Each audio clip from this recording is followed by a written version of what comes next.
as such are right. However, if we take beauty in the sense which has been popular in the sense in the Islamic world, then we will find a sort of deep thought and great principles concerning beauty, which is perfectly other than modern aesthetics. As a matter of fact, with a little sympathy and attempt to understand the spiritual world of Muslim artists, we will soon find that they had a peculiar and deep vision to art and beauty, and thus followed intellectual principles. I needed to say about this intellectual, because you cannot say this is intellectuality in terms of Sufi intellectuality. You cannot say this is the intellectuality which has been appeared in the philosophy of Mullah Sadra, and there is another intellectuality which has been appeared in the works of the poets such as Jami. And they are completely two opposite things. You cannot say. I mean, the same kind of intellectuality you will find.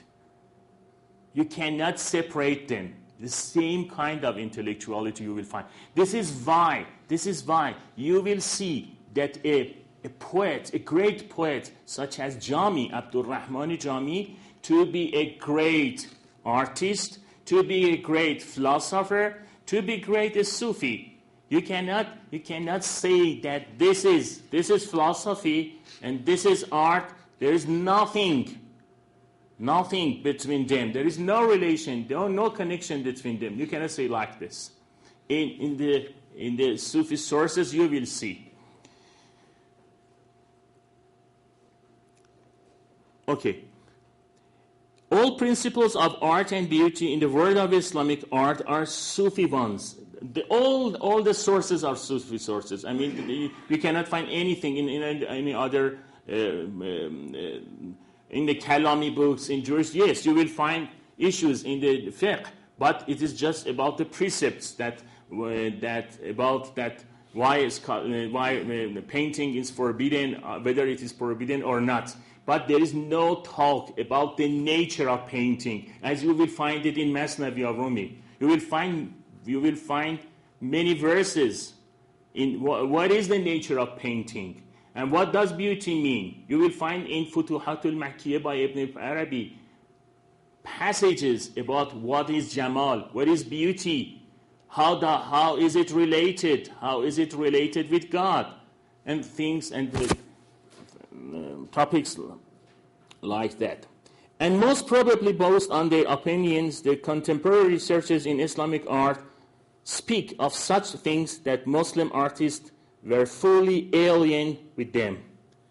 I want just to cite one of these controversy about the Islamic art and show it how it is connected with the topic of tanzih and tashbih, as I explained. One of these things, this misunderstanding,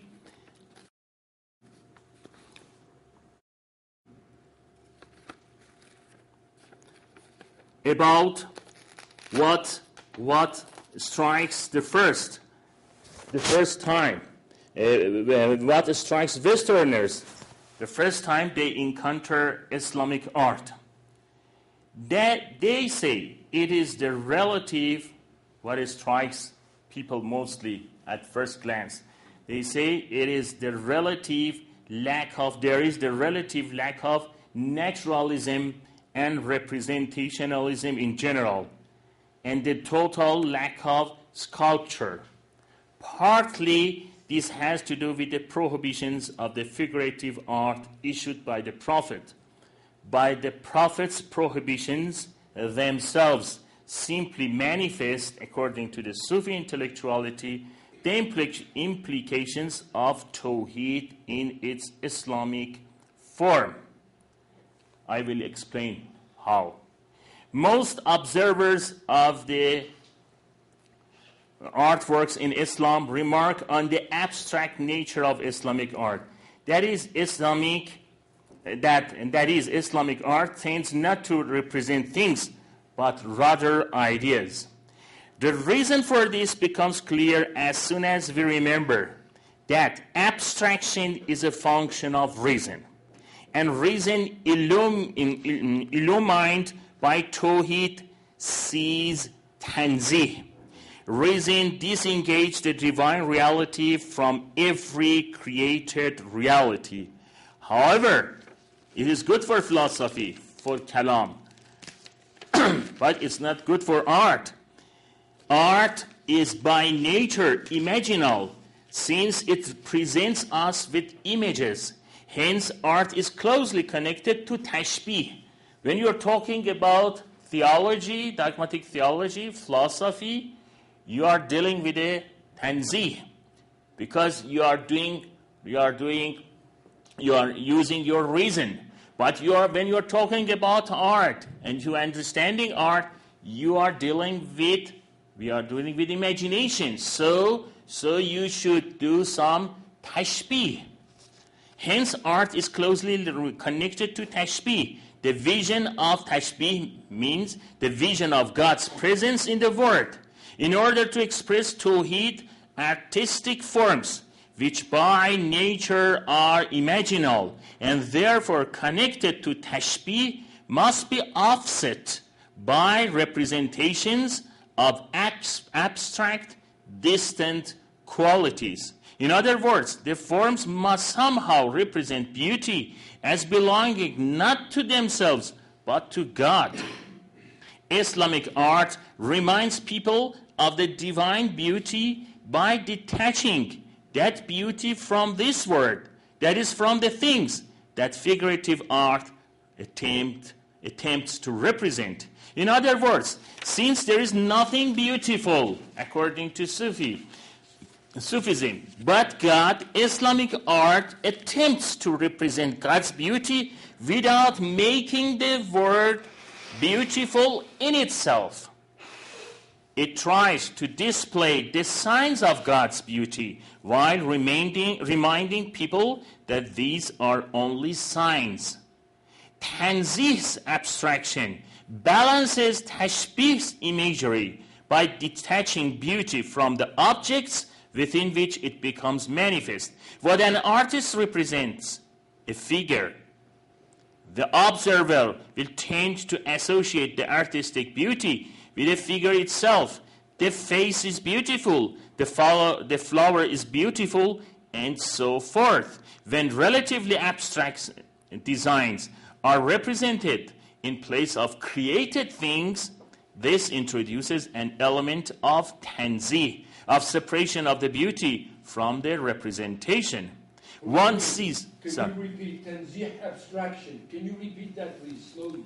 Tanzih abstraction balances tashbih's imagery by detaching beauty from the objects within which it becomes manifest. Detaching beauty from the objects in which it becomes manifest.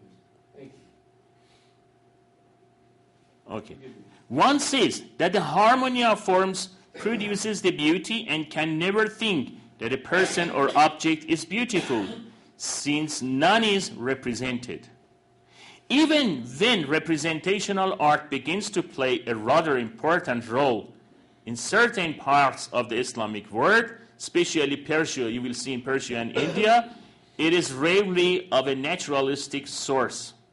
Rather, the scenes depicted are usually representations of things not found in the physical world. You will see the miniatures in Persia. I wish that Mr. Asghari take you to see the Iranian miniatures, Indian miniatures. You will see that they are not representational at all. They are not naturalistic at all.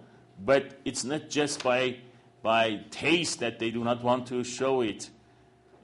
To show it that there is no perspective, no representation, no naturalistic imitation of the nature. They do it intellectually, not just by their taste. Because they want to combine tanzih and tashbih together. They don't want to show anything anything to be beautiful, because they said that it shows the beauty of God, not the beauty of itself. So it cannot be, it should not be shown in a way that it is the beauty in itself. Beauty in itself does not have any meaning. Beauty is in respect to God. And tashbih can display this. In short, Islamic art combines the correctedness of imagination with abstraction that is implicit in tanzih. It represents God's beauty in imaginal forms, yet it manages to disengage these forms from the physical world. It offers a picture of the soul within which the divine image is becoming manifest. The artistic forms are neither spiritual nor bodily, but something in between, something that can only be imagination, which combines the qualities of two sides. And now, if I had time, then there's no time left for. I would explain the imaginal world according to Henry Corbin. The imagination is not just something, one of the senses. We have imaginal world, a real world between the corporeal world and the angelic worlds. There is imaginal world, and according to Rumi in Masnavi, in Ibn Arabi, in Futuhat, you will see that the artists make some connection with this imaginal world to take images from the divine and to show it in the art's work, in the works of art. Imaginal world or word? World. Yes. Sorry. Yes. Al-alam al-khiyali. Al-alam al-khiyali. In Latin they say mundus imaginalus. Mundus imaginalus. Imaginal word. But since imagination in its current usage just is, it's like, I cannot say hallucination, but some people define it in terms of something like hallucination. It's not like that. In the Ibn Arabi, in the Masnavi of Rumi, we have imaginal world. Sorry, this is my fault. I cannot pronounce the L. and it is a real word. And I can say more real than corporeal word. If you read Henry Corbin, its main topic of books are about this word.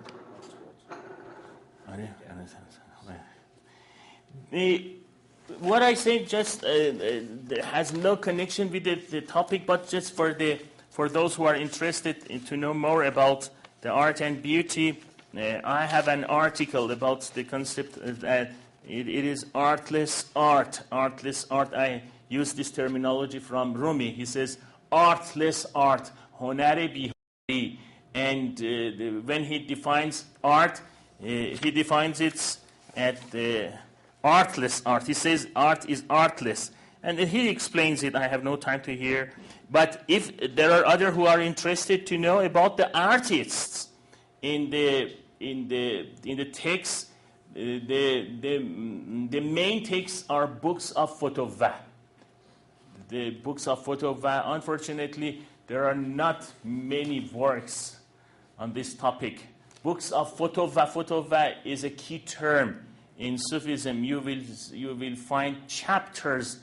Ibn Arabi talk about Fotovah, but you in the books of Fotovah, Fotovatname, which are written mostly by the Sufi sheikhs and partly by the craftsmen.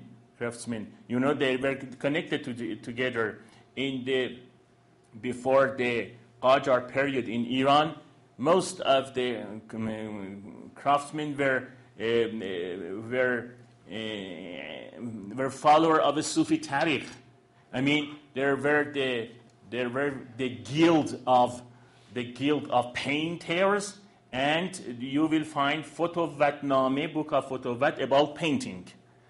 the rules of how one should paint, how he should paint, not just paint, but also make a spiritual progress in his soul. So the main sources are Fotovatname. If you are interested, you will find good topics there. Yes, this is one of the best Fotovatname by Sultani. Sultani is Va'iz Kashifi. Va'iz Kashifi Sabzevari. He was a contemporary of Jami in the and was a follower of Naqshbandi order. Naqshbandi order. He's quite famous. Most because of his book Rawzatul Shuhada. Rawzatul Shuhada, the garden of the martyrs. And if you're familiar with the term Rawze in Persian context, Rawze is part of ceremony for the martyrdom of the third Imam, Shiite third Imam. The word Rawze they use is for that. It means to cry and to show your mourning, and they call it Rawze Khani, reading Rawze. And it came from this book. I mean, people use at that time to read this book and start crying. What has happened to the third Imam? And little by little, the term became popular that anybody who was crying, they said he's reading Rawze. So Rawze Khani comes from this. Rawze Khani. This is a quite popular name in term in Iran, in Persian. Rawze Khani comes from the author of this book, and it's an important book, Fotovatname Sultani. And the author has also written an anthology of Masnavi. He has selected subjects from Masnavi, and it's one of the best anthology of Masnavi, this Sultani. Thank you. So we have about 20 minutes for questions and inshallah answers. Mostly questions, and maybe some have suggestions, but first let's have questions. Yes. Turn on the microphone, please. I guess I'd just like to hear perhaps a more detailed explanation of tanzih, as you put it, detaching beauty from the objects from which it becomes manifest. I thought that was a very... Tanzih. There's a... Yes, let me read my sentence. But also, how does this process occur? What are alternate ways to view beauty other than through this process? What is the alternative? The alternative, I cannot say about the alternative, but you will see it in the modern art. You will see the alternatives in modern art. But art, as described in the Sufi texts, is like this, that the artist is a wayfarer, salik, wayfarer ilallah, salik ilallah, one who is taking the journey to God. And very interesting thing I should tell you, that we have no equivalent for the concept of art in its modern usage. Neither in Arabic nor in Persian. We use the word fan, but fan does not designate art, because art is understood in the aesthetic context. And we have no aesthetic such as we have now in the, we had it in modern philosophy, starting from Baumgarten and Kant till now. We don't have such a concept of aesthetic. I'm sorry, I should explain it in the terms of modern philosophy. If you read the third book of Kant, third important book of Kant, Critic of Judgment, you will see that he's establishing the modern aesthetics according to the principles which are mostly subjectivistic. And this is what he says, because he wants to disengage beauty from knowledge, and make it as a subject of taste, only the taste of man. Okay. You will not find definition of beauty in the Islamic in Sufi intellectuality, because neither taste nor beauty are something subjectivistic. They have nothing to do with a subject. They comes from the divine. They comes from the divine. Beauty, something beautiful, is beautiful because it has the traces of God's beauty. And this is why that we do not have fine arts. Fine arts. If you look at the word, the equivalent of art in Arabic, they use the word fan or san'a. Fan or san'a. We say in Persian hunar. But you know that fan or san'a in Arabic also means technique. Technique. As the original word of technique, which is techne in Greek, meant both. I mean, you had the techne of painting, also you had the techne of logic. I mean, defining art in the field of aesthetics is something coming from the modern philosophy, and it is mostly based on the primacy of subjectivism, as the philosophers call subjectivism.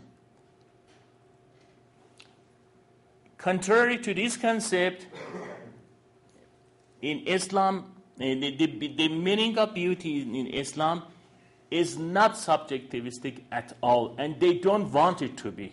Can't want it to be. They don't want it to be. So even the word taste, you will see that the Sufis use the word taste. You will see Sohrawardi, as a philosopher, he calls hikmat al-dhawqiyya, philosophy of taste. You will see that even when he defines taste, he does not define it as a faculty, as a sensual faculty. He says taste comes from it is an inward findings.